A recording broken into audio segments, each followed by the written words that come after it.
राजकुटास। जो political history है डेक्कन की between 753 and 975 C, it was marked by the rise of Rashtrakutas. अब विन विन सिचुएशन में आपको कौन देखने को मिल रहा था यहाँ पर ट्राइपार्टाइट स्ट्रगल में?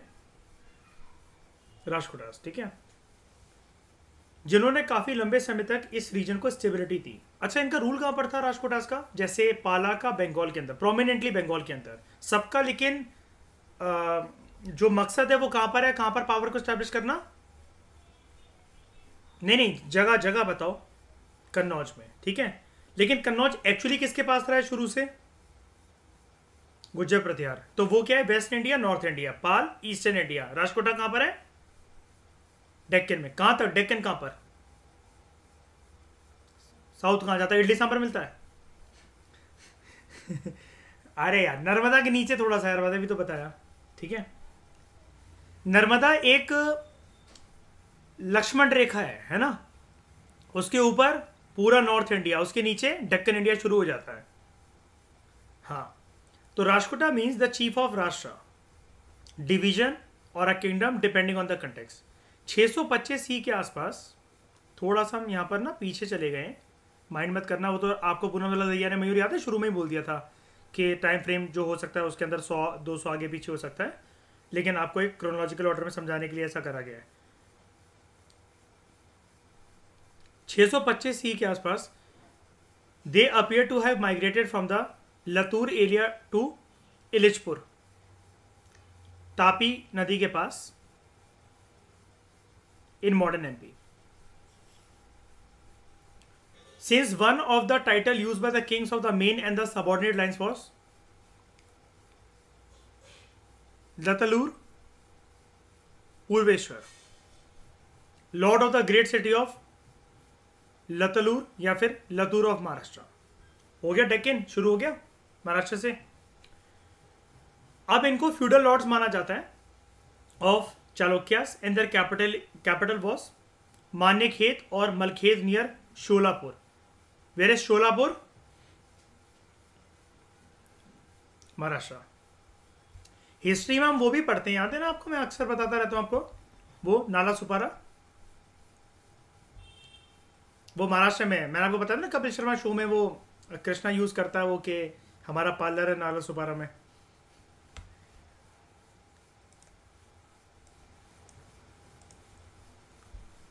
So they achieved spectacular military success in the north and south in the tripartite struggle, और इन्होंने हराया पालास को भी और प्रत्यार्स को भी। अब इन्होंने जो भी रूलर्स को हराया, जिन जिन रीजन्स में अपना वर्चस्व बनाया, राजकोटा एम्पायर जो था बहुत ज़्यादा एक्सटेंड तो नहीं हो सका, स्पेशली इनका जो मकसद था गेंजेटिक वैली तक जाने का। हमने शुरू में ही पढ़ा था ना, सबका मकसद कहाँ तक है? गेंजेटिक वैली तक जाने का, कन्नौज तक जाने का। लेकिन लूटपाट के बाद जो इनको बहुत महंगा महंगा सामान या फिर रिचनेस जो प्रोवाइड हुई, it added to the fame of the Rashtrakutas. They constantly fought against the eastern Chalukyas of Vengi, Pallavas of Kanchi and the Pandyas of Madurai. एकदम से इनका जिक्र क्यों होने लगा? ये तो दक्षिण भारत के इलाके के अंदर देखने को मिल रहे थे हमें, बिकॉज राजकोटास का रूल भी तो डेक्कन तक ही जा रहा है ना। फिर हम इसको नॉर्थ इंडिया में क्यों डिस्कस कर रहे हैं, यहां क्यों नहीं लिख देते हैं? मकसद क्योंकि क्या है? मकसद क्या है?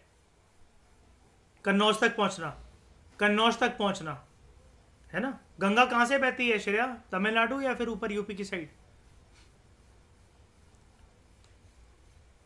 पंजाब से तो नहीं बहती ना श्रेया?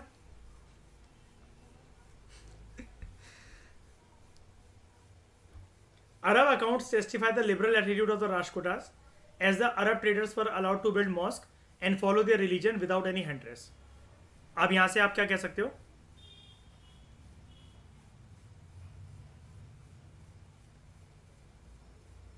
इन इंडिया, ये चीज याद रखना, किसके बाद किसके टाइम पर इस्लाम का राइवल इंडिया में माना जाता है, ये क्वेश्चन आ सकता है, ठीक है। यूपीएससी नहीं पूछता वैसे, इतने मतलब नैरो क्वेश्चन में यूपीएससी की बात नहीं कर रहा, आप समझ जाओ, बस आ सकता है तो किसी भी एग्जाम के अंदर आ सकता है, ठीक है। Arrival of Islam in India, एनपीपीएससी वगैरह फिर भी ऐसे क्वेश्चन पूछ लेते हैं। तो ये यूपीपीएससी ने तो हद कर दी थी, जीएस पेपर 4 में पहला क्वेश्चन डाल दिया था इसके अंदर, कर्मण्य कर्मण्यवाधिकारस्ते मा फलेषु कदाचन लिख दिया था ऐसे ही पेपर के अंदर ये, और कहते कि इसकी इंटरप्रिटेशन क्या होती है, और अपनी लाइफ में रिलेट करके इसका कोई एग्जांपल बताओ।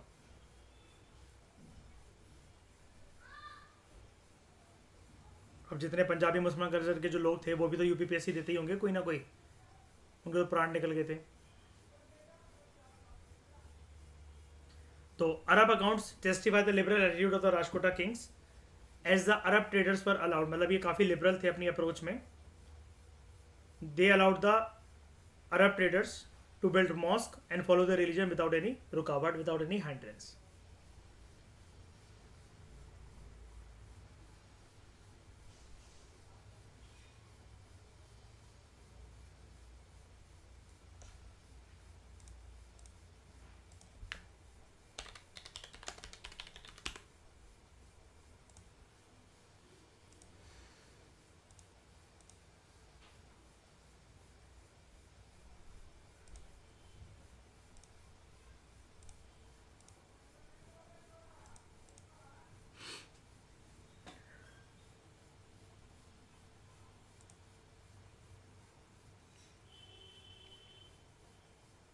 ये 7th क्लास की आपकी वो है एनसीईआरटी हिस्ट्री की आवर पास 2। यहाँ पर अगर आप देखो मेडिविलिटी यहाँ से स्टार्ट हो जाता है और यही सब चीज़ें यहाँ पर भी डिस्कस है।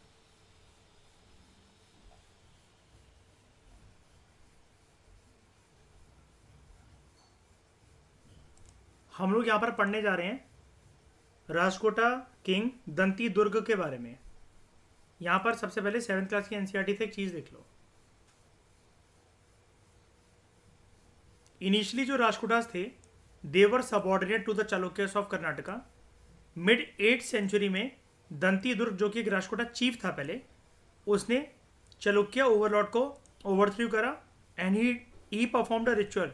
अब आ गया वो वाली बात, हिरण्यगर्भ गोल्डन वो मैंने आपको बताया था ना, श्री एक सोने का बहुत बड़ा संडा होता था, उसके अंदर जाकर ढक्कन लगाकर बैठना है, बाहर ब्राह्मण प्रीस्ट कुछ रिचुअल परफॉर्म करेंगे। जैसे ही ये बाहर आएगा क्या बोलेगा, मैं रीबर्थ ले चुका हूँ और मैं क्षत्रिय बन गया हूँ। कमाल की बात श्रेया ये है कि रीबर्थ में साइज उतना, बॉडी उतनी, सब कुछ वैसा, जो कपड़े पहनकर गया था वही पहनकर बाहर आ रहा है, बस वर्णा सिस्टम चेंज, बस वर्णा चेंज हो गया है ना। ये हमें भी परफॉर्म करना चाहिए। मी आई एस आफ्टर हिरण्यगर्भ दिखाओ, ये देखो, और देख तो लो हिरण्यगर्भ।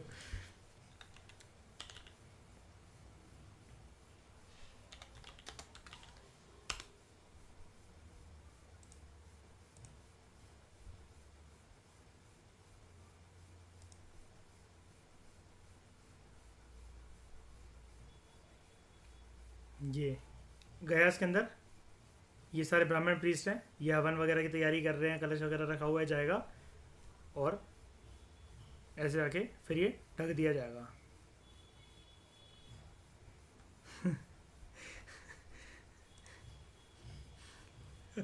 क्या बंद करके नदी में डाल दो उसको। फिर वो सोचेगा कि मैं तैर खा रहा हूँ, वो कोई बचाने क्यों नहीं आ रहा।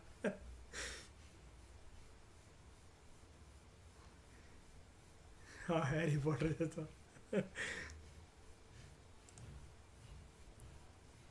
और जाता ये ऐसे था, ये वाला सिनेरियो पूरा का पूरा जैसे मैंने आपको दिखाया। बेस्ट पिक्चर मुझे यही लगती है इसके लिए। ठीक है, अब वापस आ जाओ यहाँ पर एनसीईआरटी का गई ये। ठीक है, when this ritual was performed with the help of Brahmins, it was thought to lead to the rebirth of the sacrificer as a Kshatriya, even if he was not one by birth. समझ गए इतना? अब आ जाओ यहाँ पर। He was feudatory of the Chalukya king Kirtivarman II। यहाँ पर क्या पढ़ा हमने? Rashtrakutas initially they were subordinate to the Chalukyas of Karnataka. Dantidurga he overthrew his Chalukya overlord. तो कौन था इसका overlord? Kirtivarman II, who later founded the Rashtrakuta kingdom. Dantidurga की बात हो रही है। By taking control of the northern regions of Chalukyan empire, और वो गद्दी पर आकर बैठ गया कीर्तिवर्मन II को हराकर, मारकर इसको 733 CE में। तो Rashtrakutas as a kingdom rose in power from 753 CE. His name Danti Durg, meaning he whose elephant is his fortress. ठीक है. Also signifies his military feats and accomplishment. इसने अपने ससुर की भी मदद करी थी, the Pallava king Nandivarman, to regain Kanchi from Chalukyas and also defeated the Gurjara Pratihara of the Malavas and the rulers of Kalinga, Kosala and Srisailam.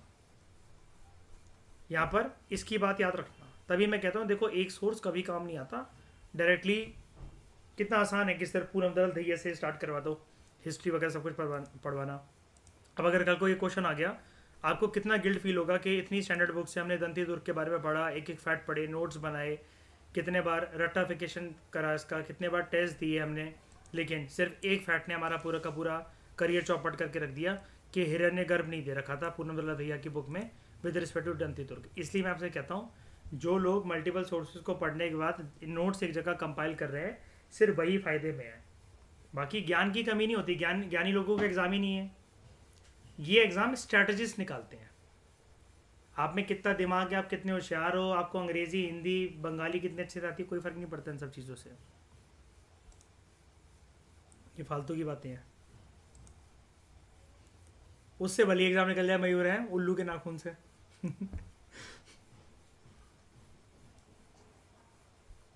याद है वो बंदा ढूंढ रहा था उसमें, वो सर बता रहे थे क्या बाबा ने बताया प्लेन से निकल जाएगा इससे. अपने काट लो. हाँ कह रहा उसने देख कर बोला होगा. Krishna 1 756 to 774 CE. He extended the Rashtrakuta Empire and brought major powers of present-day Karnataka and Konkan under his rule, and this gave a final blow to the Pallavas.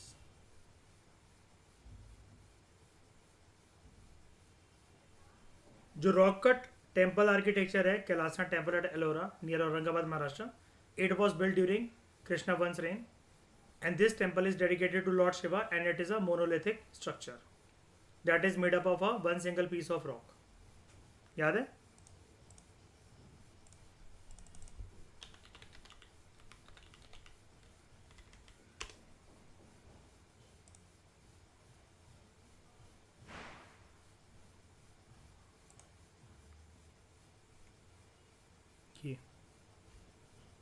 और इसकी हम लोग चलते हैं.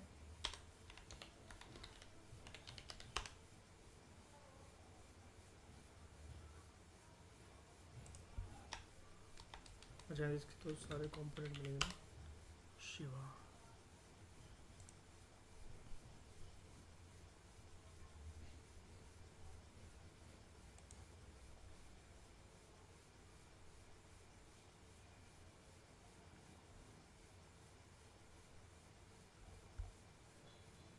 दंती दुर्ग, कृष्णा 1, कैलासा टेम्पल इसके टेम्पल बनाया गया. फिर ध्रुव, इसने तो लंका लगा कर रखी थी ना, सबकी बैंड बजा कर रखी थी. 780 to 93 CE. इसके टाइम पर kingdom expanded into an empire and that encompassed all of the territory between the Kaveri river and central India. इसने सक्सेसफुल एक्सपीडिशंस लीड करे टू कन्नौज, जहाँ पर गुज्जर प्रतिहर बैठे हुए थे, उसको हराया. नागभट्ट 2 को with respect to Gurjara Pratihara, और when it comes to Palas तो उसने धर्मपाल को हराया था. He also brought the eastern Chalukyas and Gangas of Talakad under his control. Rashtrakutas became a pan India power during his rule. यानी कि क्लियरली हमें दिख रहा है, हमें पहले भी पता चल गया था, राइटर ने पहले हमें इंट्रोडक्शन के अंदर यहाँ पर बता दिया था. इधर जब हमने पढ़ा था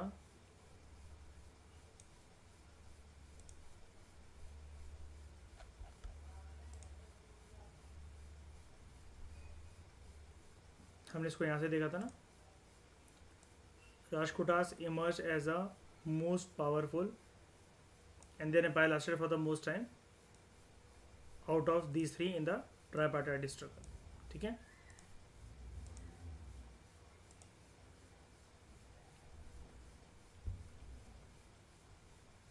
उसके बाद गोविंद 3,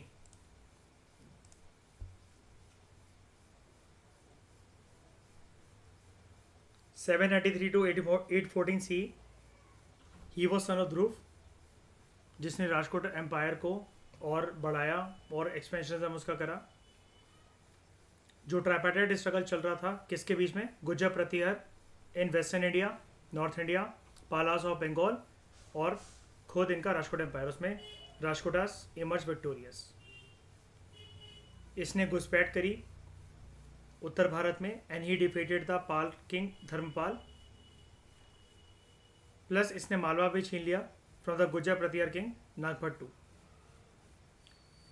एक संजन इंस्क्रिप्शन है इसके टाइम की, गोविंद 3 के टाइम की संजन इंस्क्रिप्शन है, उसमें ये बताया गया है जो घोड़े थे गोविंद 3 के, they drank from the icy waters of the Himalayan streams and his war elephant tasted the secret waters of the Ganges. इसका मतलब क्या है, मतलब रूल रूल मेरा हुआ है पाता हिमालय तक, ठीक है, आइसी वाटर्स ऑफ हिमालयन स्ट्रीम्स, ठीक है, घोड़े वो वहाँ का पानी पीते थे और हाथियों ने गंगा नदी का पानी चख रखा था, ठीक है। जैसे कोई एक्सपीरियंस पर्सन होता है तो अपने आप को कहता नहीं है मैंने घाट घाट का पानी पिया है, ऐसे ही है, अपने वर्चस्व को दिखा रहा है। संजन इंस्क्रिप्शन। ऐसा माना जाता है Rashtrakuta empire under his reign gradually spread over the areas from Cape Comorin to Kannauj and from Banaras to Bharuch. Cape Comorin क्या है,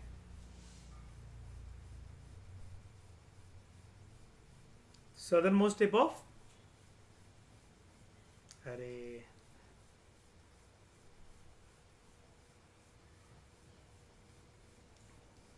है कहां पर, है कहां पर, जो गलत हुआ वो गर्दन काटना अपनी, ठीक है। तमिलनाडु। और क्या पढ़ाया था मैंने, मेनलैंड इंडिया का सदर्न मोस्ट टिप। अब मयूर क्या है सदर्न मोस्ट, फिर आप बता दो। इंदिरा पॉइंट नहीं, कन्याकुमारी। तुम तो बंगाल की खाड़ी में कूद पड़ोगे, कन्याकुमारी कहाँ से आ गया, पागल हो गए हो। पॉइंट की बात हो रही है यहाँ पर, रीजन की बात नहीं हो रही है। वो बताओ southern most point overall India का क्या है, कहाँ है वो।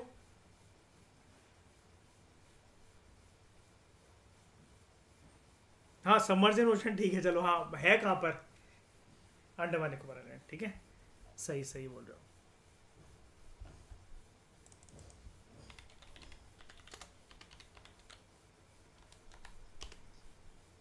इंदिरा पॉइंट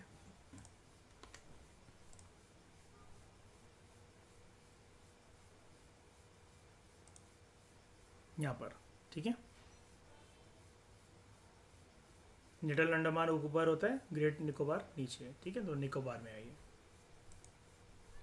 क्लियर है, कोई doubt. His military exploitations have been compared to those of the Alexander the Great and the Arjuna of Mahabharata. Govinda 3। अब ये थोड़ी सी चीज आप रिलेट भी कर सकते हो, है ना। गोविंद वैसे कौन है, कौन से भगवान है अर्जुन के सारथी,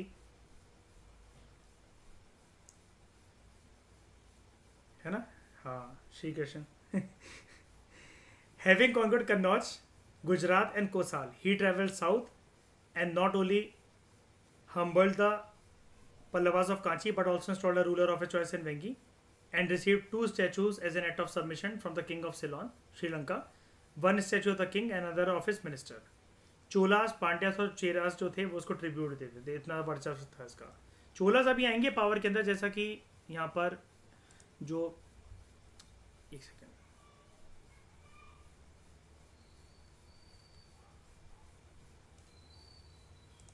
जो डायग्राम है यहाँ पर हम देखेंगे, चोलास आएंगे अभी पावर में, लेकिन 850 से, ठीक है।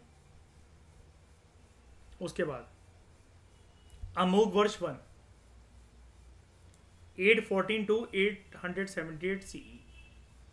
He was one of the most famous of the Rajputas who built a new capital city, that of Manikhet, modern Malkhet. जो ईस्टर्न चालुक्यास जो थे जो इन्वेड करते थे। ईस्टर्न चालुक्यास किसको बोला जाता है? ईस्टर्न चालुक्य पल्लव कहाँ के, रीजन के कहाँ के? वेंकी। क्या हो गया मयूर, पी रखी है? ईस्टर्न चालुक्यास पल्लवास, वाह।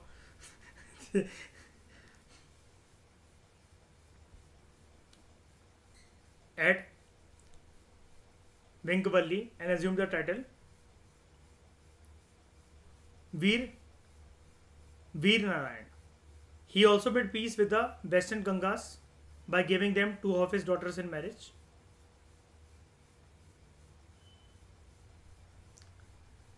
And it is interesting to note that unlike his father, he preferred to maintain friendly relation with his neighbors. Gangas, Eastern Chalukyas, Pallavas. और कैसे बनाए अच्छे रिश्ते? शादियां करके और करवा कर। He was a pattern of literature, एक अच्छा स्कॉलर था कन्नड़ और संस्कृत भाषा में। ही रोड द कविराज मार्ग, the earliest Kannada work on poetics and प्रश्नोत्तर रत्नामलिका इन संस्कृत। कन्नड़ में से क्या लिखी? कविराज मार्ग, और संस्कृत में प्रश्नोत्तर रत्नामलिका, which is considered as an important writing on high merit and was later translated into the Tibetan language also. इसके रिलीजियस टेम्परमेंट होने के कारण इसका जो इंटरेस्ट था in art and literature and is peace loving nature, he is often compared to Ashok, और इसलिए इसको बोला जाता है वेरी इंपॉर्टेंट चीज, अशोक ऑफ द साउथ।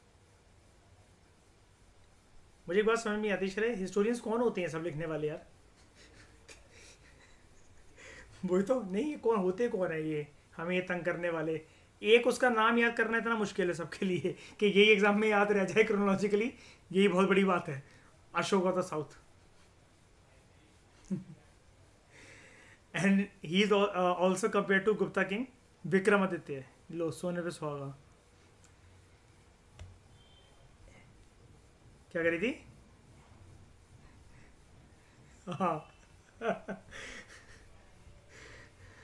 सही बात है। वो नहीं, अंग्रेजों की साइड कभी वो मिल जाते थे, कभी उनसे दूर हो जाते थे। नहीं, अशोक ऑफ द साउथ भाई साहब, मतलब अभी अभी 90 पैदा हुए हैं। Ashok of the south. उसके बाद Indra three, grandson of Amugvarsh, who crushed the different rebellions and re-established the empire. He defeated Pratihar Raja, Gujar Pratihar Raja, Mahipal I, and sacked Kannauj in 915 CE and emerged as the most powerful ruler of his time. Krishna III, last great Rashtrakuta ruler, जिसके ऊपर credit दिया जाता है for the consolidation of the empire, which stretch from Narmada river to Kaveri river and it also included the northern Tamil country. उस time पर उसको बोला जाता था Tondai Mandalam. While living tribute on the king of Ceylon. Sri Lanka के राजाओं को बेफालतू में तंग कर रहे हैं, ना लेना एक ना देना दो। He was engage in struggle against the Paramara of Malwa and eastern Chalukyas of Vengi. 949 C तक आते आते he also defeated the Chola king Parantak I and annexed the northern part of the Chola empire. Then he marched towards Rameshwaram and set up a pillar of victory there and also built a temple. वैसे रामेश्वरम में कौन से attack में दे रखा है कि स्थापना करवाई थी भगवान ने?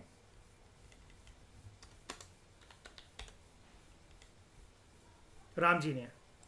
किसकी मदद से? रावण की मदद से। नहीं पूजा, मैं मदद कह रहा हूँ। वो अगर पुजारी बनकर नहीं आता उस टाइम पर वहां कुछ हो नहीं सकता था। ये रामनाथ स्वामी टेम्पल है इन रामेश्वरम। हाँ, अच्छा मुझे एक बात बताओ, आप लोग क्या सोचते हो? दक्षिण भारत में इधर उधर मंदिरों में इतना सारा जो है गोल्ड पड़ा हुआ है, धन पड़ा रहता है। मंदिर आप जानते हो उनको ना बिजली के बिल पे करने पड़ते हैं, ना कुछ और करना पड़ता है।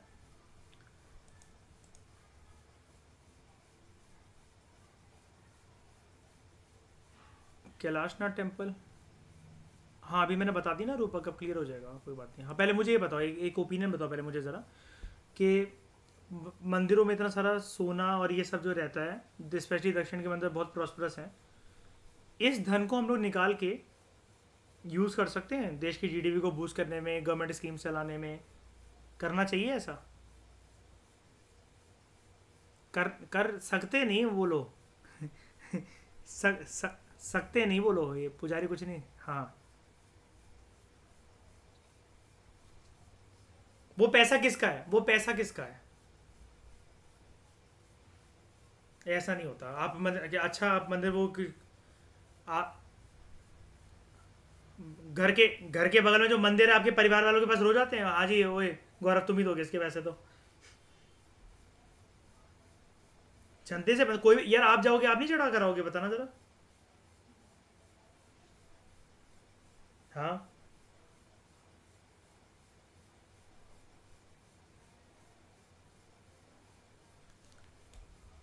क्या? हम्म। नहीं वो चीज़ ठीक है, लेकिन मैं ये पूछ रहा हूँ कि वो निकालना चाहिए वहाँ से, किसी और काम में लगा दो।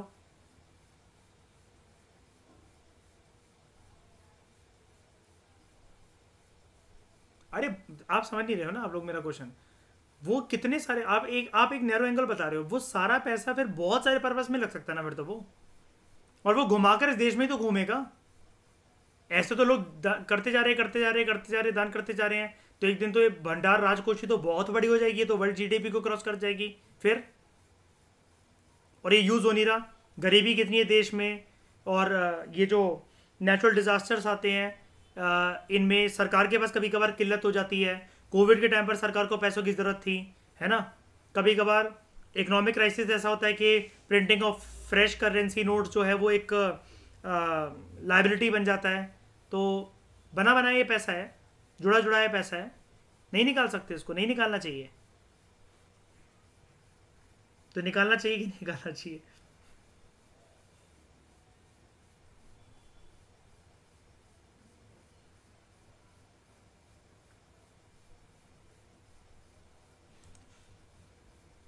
इसका सबसे परफेक्ट आंसर देखो ये होता है,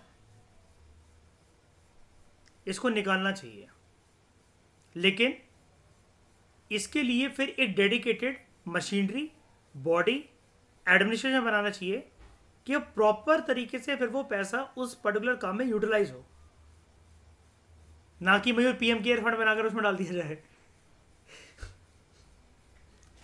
है ना। ये 1 लाख करोड़ तो जी उनके साथ ही चले गए, कहाँ है वो पैसे? गिराज उन्हीं के साथ चला गया।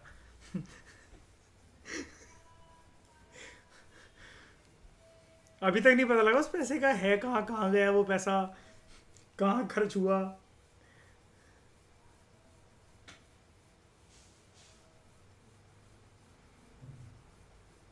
मैं आपको उड़ीसा के अंदर जो टेम्पल दिखा रहा था जगन्नाथ का, वहाँ तो वो राजा जो होता है ना, वो सोने की झाड़ू जो लेकर आता है वो झाड़ता है, ये तो होता है। लेकिन आप जाओगे तो चढ़ाओगे नहीं क्या पैसा? जैसे ओ माई गॉड में आपने सुना होगा, वो ये कहता है ना कि यार प्रीमियम तो मैंने यहाँ पर भी भरे हैं।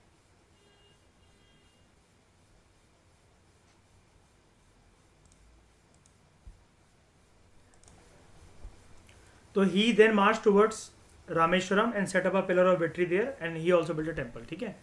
After his death all his opponents united against his successor, और 972 में they set the Rashtrakuta capital Malkhed, और जला दिया उसको, पूरा का पूरा राख बना दिया। This and the end of the राजकोटास।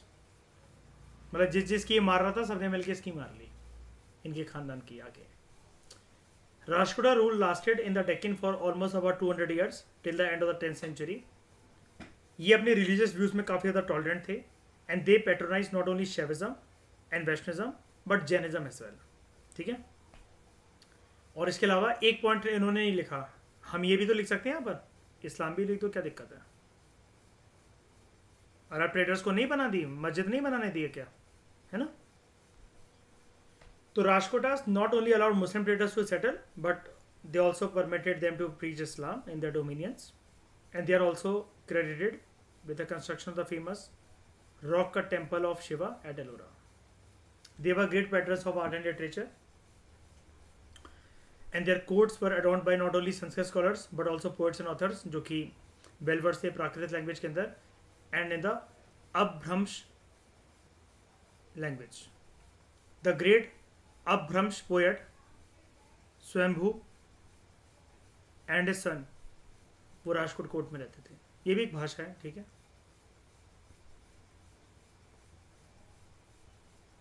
अब हमारा पॉलिटिकल एंगल सारा का सारा चैप्टर का खत्म हुआ। क्या करेंगे अब हम, ये जो तीनों के तीनों जो किंगडम्स थे ड्यूरिंग दीज 3 किंगडम्स, इनके बारे में हम यहाँ पर पूरा जानेंगे। इधर गुज्जर प्रतिहार, पालास एंड राजकोटास, क्योंकि पाला राजा के बारे में जो अभी आपने सुना, जितना पढ़ा है अभी आपने, वो सफिशिएंट नहीं है। आपको बौद्धिज्म के बारे में इन्फॉर्मेशन तो मिली है, लेकिन तितर बितर होकर मिली है। हम पूरे का पूरा इनका एक बारी कल्चरल एंगल, रिलीजियस एंगल जानेंगे। उसके बाद हम बढ़ेंगे चोलास के ऊपर, उनकी पॉलिटिकल हिस्ट्री, और फिर चोलास की कल्चरल हिस्ट्री। उसके बाद चैप्टर खत्म। और हाँ, थोड़ी सी बात इसके बारे में भी हो जाएगी, कुछ छोटे छोटे रीजनल किंगडम्स। तो इस डिस्कशन में दोस्तों फिलहाल इतना ही। Thank you very much for discussion.